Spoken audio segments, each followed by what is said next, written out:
Hi, I'm Sarah from Christchurch. I'd like to know, why aren't kids' braces subsidised? Yeah, basic dental care is free for kids up to the age of 18, but with so many kids needing braces, is it time for the government to subsidise part of that cost?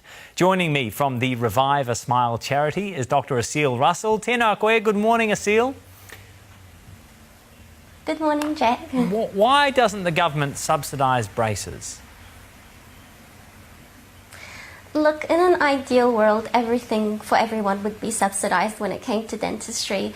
But unfortunately, we live in the real world, and the realities are that financially speaking, the cost of that would just be too high. And that's why it's not subsidised. It's super expensive, isn't it? We've had heaps of emails this morning from people who've had to spend $10,000 or more on their kids' braces. Is that typical? Yes, so unfortunately, orthodontics or braces is a very specialized area of dentistry, and so they can, start at $2,000, go up from there. So it is a little bit typical for braces to be expensive. But what we have to realize is that the costs associated with providing this dental service are actually extremely high in New Zealand, and that cost unfortunately does get passed on to some extent to the parents. But there are options available in New Zealand for parents. So there is the Wish for a Smile Trust that's run by the Orthodontics Association. Through our charity clinic, we also, with the help of Southern Cross Health Trust, are able to provide basic services for parents. If it's a simple case, we are able to do it on our clinic.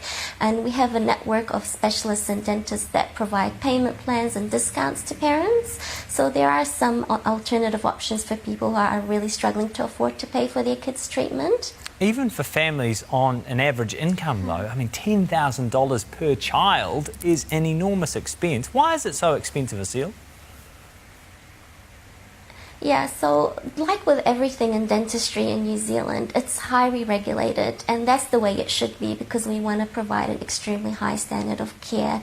But what that means is that the overhead costs of actually running a practice, whether it's a specialist practice or a general practice, are extremely high.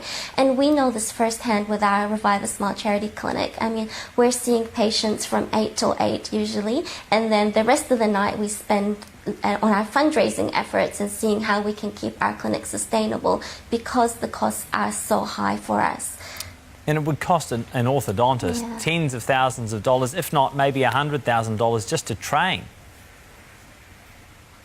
Absolutely. So I've just finished my specialist training, not as an orthodontist, but it's taken me 10 years of postgraduate, of study after high school to get to this stage. So it's extremely high. We all end up with massive student loans, and that's just from the training point of view. It's not even setting up a practice, meeting all the fees. Now, I'm not making excuses for dentists because I do definitely think that dentistry has become extremely unaffordable for the vast majority of Kiwis. And through the Revive a Smile charity clinic that we run, we're actually petitioning at the moment to have the way that dentistry is funded in New Zealand looked at and changed for the better so that more Kiwis are able to afford and access care. Because at the moment, wealthier kids usually get the care they need. Less wealthy kids sometimes don't get the care they need and certainly don't get the orthodontic work that some of the wealthier kids get. What is the impact, Assil, for kids who can't afford to go to the dentist and to get orthodontic work on their teeth? What happens to them throughout life? So it essentially affects the quality of life, whether it's a child or an adult that's missing out on something that they need. Especially when it comes to children, I think it probably most likely affects their schoolwork.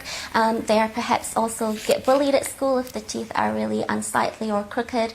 And so it will affect their self-esteem, and that will pass on to when they're adults as well. That will carry on if they don't get the treatment that they need.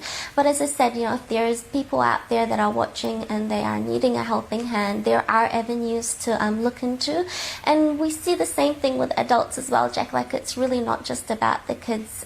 Adults, there are so many Kiwis out there who are walking around who are not confident enough to smile, not confident enough to go to a job interview, and it affects society as a whole because these people can't be functioning members of society if they're walking around with pain and lack of confidence.